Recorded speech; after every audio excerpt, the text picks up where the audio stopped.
De acordo com o livro de Gênesis, Deus criou o jardim no Éden e colocou Adão e Eva, o primeiro homem e depois mulher. Deus permitiu que eles comessem os frutos de todas as árvores no jardim, exceto uma, a árvore do conhecimento do bem e do mal, cujo fruto foi proibido para eles em Gênesis 2:8 e 16 ao 17. Em Gênesis 3:1, a serpente, considerada astuta, tentou Eva a comer o fruto proibido, convencendo de que não a prejudicaria e abriria seus olhos para o bem e o mal. A maioria das pessoas está familiarizada com a história de Adão e Eva no Jardim do Éden, onde a desobediência a Deus é vista como o pecado original que levou à expulsão deles, em Gênesis 3:15. Um ato de desobediência colocou a humanidade nesse caminho que nos levou ao presente. Tudo começou com um fruto. Mas qual foi esse fruto proibido em Gênesis 2, onde ocorre esse relato? A Bíblia não especifica, mas a imaginação popular o transformou em uma maçã. Alguns religiosos dizem que a associação da maçã com o fruto proibido pode ter começado na tradução da Bíblia do hebraico para o latim, possivelmente devido a um jogo de palavras com o malus, que significa tanto mal quanto maçã. Representações artísticas também contribuíram para popularizar a imagem da maçã como o fruto proibido. Algumas teorias sugerem que poderia ser uma fruta exótica desconhecida por Adão e Eva, enquanto outras mencionam figos ou romãs, frutas comuns no Oriente Médio. Uvas também são uma possibilidade, pois estão associadas à embriaguez na Bíblia. Para esclarecer, Gênesis 3:6 diz que a mulher viu que o fruto era bom para comer, agradável aos olhos e desejável para obter sabedoria. Ela comeu e deu ao marido, e ele comeu também. Isso é tudo o que sabemos sobre o fruto proibido em Gênesis. Era comestível, atraente e considerado desejável para obter sabedoria. Essas características são as mesmas armadilhas do pecado que enfrentamos hoje. Como há muitos tipos diferentes de frutas que crescem em uma árvore, realmente não há como saber que tipo de fruta era. Desculpem, maçãs, mas vocês foram culpadas por algo que talvez não tenham tido nada a ver. Além do próprio fruto, sua proibição e consumo são, acima de tudo, um meio de transmitir uma mensagem teológica forte sobre a origem do pecado e a condição humana caída, tentação e desobediência a Deus. O fruto proibido simboliza o limite dado por Deus que Adão e Eva transgrediram, evocando tanto sabedoria quanto mortalidade, bem e mal. Comer o fruto é um ato que muda radicalmente a perspectiva de Adão e Eva sobre si mesmos e o mundo, marcando o fim de sua inocência original. A punição após esse ato, a exclusão do Jardim do Éden, também mostra a ruptura na relação entre Deus e a humanidade. A desobediência de Adão e Eva introduz a morte e o sofrimento na existência humana, incorporando a queda do homem, que não está mais em um estado de graça perfeita e harmonia com a criação. O que a Bíblia diz sobre a árvore do conhecimento? Ao ler a história da criação em Gênesis, descobrimos que havia muitas árvores no jardim. Deus plantou um jardim no Oriente, no Éden, e colocou o homem que ele havia formado lá. Deus fez crescer todas as árvores agradáveis aos olhos e boas para comer. No meio do jardim estavam as árvores da vida e do conhecimento do bem e do mal.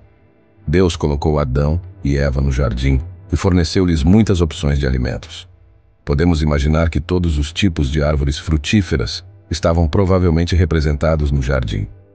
Isso é apenas uma especulação, mas diria para pensar em qualquer fruta que cresça em uma árvore, e provavelmente estava disponível no jardim. No entanto, havia duas árvores importantes no meio do jardim que eram diferentes das outras: a árvore da vida e a árvore do conhecimento do bem e do mal. A árvore da vida dava a vida, especialmente a vida eterna, enquanto a outra árvore produzia a morte. A história do Jardim do Éden levanta muitas questões teológicas complexas. Por que Deus colocou a árvore do conhecimento no jardim? Será que ele queria testar a obediência de Adão e Eva?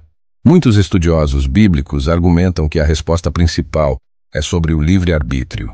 Dar-lhes livre-arbítrio implica necessariamente a possibilidade de desobediência. Deus criou o homem para intimidade e comunhão com ele. Mas desde o início, isso não era uma comunhão forçada, era uma escolha feita por livre-arbítrio. Deus dá a cada humano o mesmo livre-arbítrio. Podemos escolher seguir e obedecer, ou podemos escolher seguir nosso próprio caminho. Alguns veem isso como prova de que o mal já existia antes da queda. A serpente também desempenha um papel ambíguo, parecendo astuta mesmo antes de Adão e Eva comerem o fruto. Como uma encarnação do mal, ela questiona a palavra de Deus, garantindo a Eva que ela não morreria se comesse o fruto.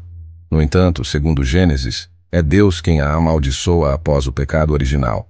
A punição divina parece desproporcional ao ato de desobediência, levando a questionamentos sobre a misericórdia e bondade de Deus.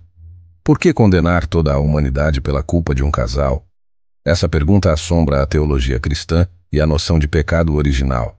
Alguns pais da igreja, como Ireneu de Leão, argumentam que Adão e Eva eram como crianças, imaturas e ignorantes. Seu gesto reflete essa imaturidade em vez de um ato consciente de rebelião contra Deus. Outros veem isso, pelo contrário, como prova do pecado do orgulho, querendo se substituir por Deus ao julgar o bem e o mal por si mesmos. Muitos teólogos também questionam a natureza da falta. É a desobediência em si ou é querer acessar o mesmo conhecimento que Deus por orgulho? A história deixa a porta aberta para diferentes interpretações, sem fornecer uma resposta definitiva. Por que Eva comeu o fruto? Essa é a pergunta dos séculos. Eva cedeu à tentação de maneira semelhante à nossa. Quero mostrar o que aconteceu com Eva porque isso ainda nos aflige hoje. Para simplificar, Eva rejeitou o que Deus havia providenciado em busca de algo diferente.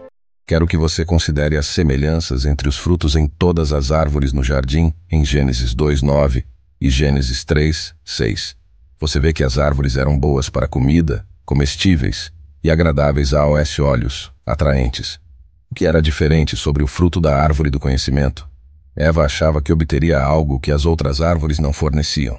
A serpente a influenciou a acreditar que Deus estava escondendo algo dela. Lembre-se do que ela disse. Isso destaca a diferença. O fruto era bom para comer, agradável aos olhos, e aqui está a diferença, desejável para obter sabedoria. Não acredito que Eva comeu o fruto simplesmente porque era comestível e parecia bom. Havia muitas outras árvores com essas características. Ela comeu o fruto porque prometia algo que ela não tinha e queria obter ou experimentar. Frequentemente, é assim que o pecado funciona em nossas vidas. Deus nos providenciou tudo de que precisamos para esta vida, assim como fez com Adão e Eva. Então, o que há no pecado que parece tão atraente para nós? Promete algo que não experimentamos ou algo que podemos ganhar com isso. O problema é que essa é uma promessa vazia, e as consequências nunca correspondem às expectativas. Qual foi o resultado do fruto proibido? O resultado de comer o fruto proibido foi a entrada do pecado no mundo e todas as dores e sofrimentos resultantes. Como Deus prometeu, aconteceu. Isso não foi uma morte física, mas uma morte espiritual que causou a separação entre Deus e o homem por causa do pecado. Adão e Eva foram expulsos do jardim.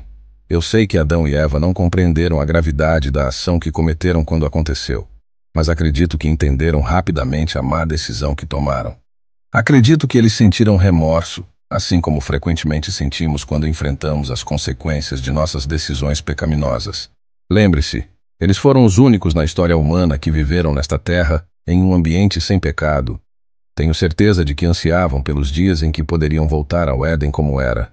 Infelizmente, com o pecado, às vezes custa mais do que queremos pagar, e há coisas que perdemos e não podemos recuperar. O fruto proibido levanta a questão do significado simbólico do mal. Por que o mal existe? Como explicar o sofrimento e a imperfeição na criação divina?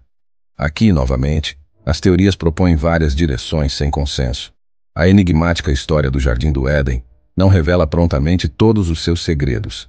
Além da imagem simplificada do fruto proibido, essa história fundamental levanta questões universais sobre liberdade, bem e mal, o significado da existência. Metaforicamente, ela encena a passagem da inocência para a responsabilidade moral, da ignorância para a consciência.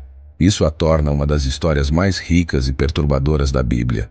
Se a história de Adão e Eva fosse apenas sobre frutas e serem expulsos do jardim, seria uma tragédia. No entanto, algo mais aconteceu naquele jardim que nos dá esperança. A escolha de Adão e Eva colocou em movimento o plano de redenção de Deus. Embora comer o fruto proibido possa ter sido uma decisão que Adão e Eva não sabiam que tomariam, foi uma decisão que Deus sabia que tomariam desde o momento em que o fruto proibido em Gênesis foi comido. A promessa do Salvador que redimiria a humanidade foi feita em Gênesis 3:15. Deus fez uma promessa sobre a semente da mulher esmagando a cabeça da serpente. Sabemos que essa semente é Jesus, que viria para nos redimir de volta ao Pai. Através de Adão perdemos tudo, mas em Cristo recuperamos tudo o que foi perdido. Pois assim como, pela desobediência de um só homem, muitos foram feitos pecadores, Assim também, pela obediência de um, muitos serão feitos justos. Romanos 5:19. O fim último de nossa justiça em Cristo é que um dia poderemos comer da árvore da vida e estar com o nosso Senhor para sempre. Nunca mais teremos que lidar com o problema do pecado por toda a eternidade. Sim, Adão e Eva colocaram as engrenagens do pecado em movimento, mas felizmente, Jesus inverteu tudo isso.